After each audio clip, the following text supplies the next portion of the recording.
Lorsque nous étions encore des pécheurs, nous avions l'habitude de vivre et de travailler selon notre sagesse, en accomplissant beaucoup de choses contraires à la nature de Dieu.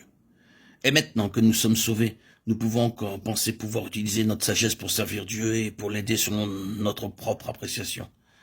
Cependant, nous réalisons très peu qu'utiliser notre sagesse pour aider dans l'œuvre du Seigneur, après avoir été sauvés, est aussi coupable et inacceptable que de le faire lorsque cette même sagesse s'opposait à Dieu en étant encore pécheur. Le Seigneur n'a pas besoin d'être aidé par notre sagesse.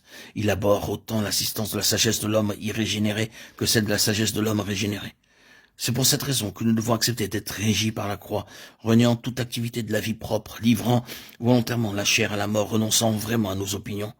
Lorsque dans un domaine quelconque de l'œuvre du Seigneur, nous faisons les choses selon nos pensées, nous apportons la preuve qu'il n'y a pas eu de séparation à l'égard de nous-mêmes et pas de connaissance expérimentale de la croix.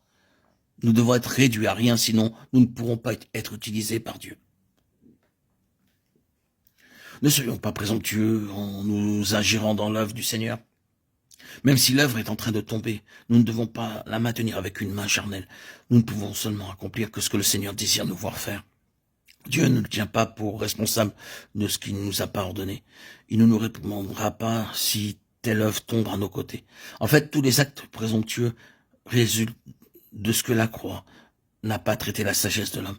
Ce que le Seigneur désire de nous aujourd'hui et ce que nous devons fermement retenir, c'est simplement ceci. Nous devons faire ce que Dieu nous a commandé et ce qu'il ne nous a pas commandé, nous ne devons pas le faire. Nous devons rester à notre place. Quelques-uns peuvent juger cette voie trop étroite, disant « Notre œuvre ne sera-t-elle pas trop ordinaire si nous suivions cette règle ?» Mais un jour, ils sauront si oui ou non cette voie est droite. En ce jour-là, ils verront que toute œuvre hors de la volonté de Dieu est inutile et sans valeur. Tout ce qui est fait en dehors de la volonté divine n'échappera pas au verdict réprobateur du jugement de Christ. Dieu ne demande pas si nous l'avons aidé ou pas, il déclare seulement que nos mains ne doivent pas toucher l'arche. S'il en était autrement, nous devrions mourir. Il aurait mieux valu que l'arche tombe. Dieu n'aime pas qu'on lui vienne en aide sans un ordre de sa part. Toutefois, combien de fois nous pensons aider Dieu lorsque nous faisons face à des besoins extérieurs? Mais n'est-ce pas terrible que des serviteurs de Dieu puissent se servir de leurs mains charnelles pour lui venir en aide comme le fit Uza,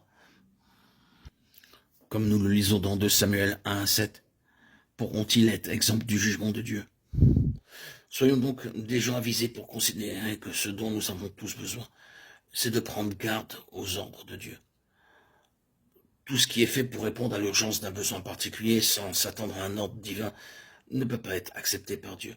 Nous devons accepter que notre œuvre s'affaiblisse pour un temps, en apparence du moins, mais nous devons en aucune façon outrepasser la souveraineté de Dieu en permettant à l'homme charnel de se manifester. Dieu n'a nul besoin que la chair l'aide dans son œuvre. Elle jugera sûrement toute l'activité de la chair.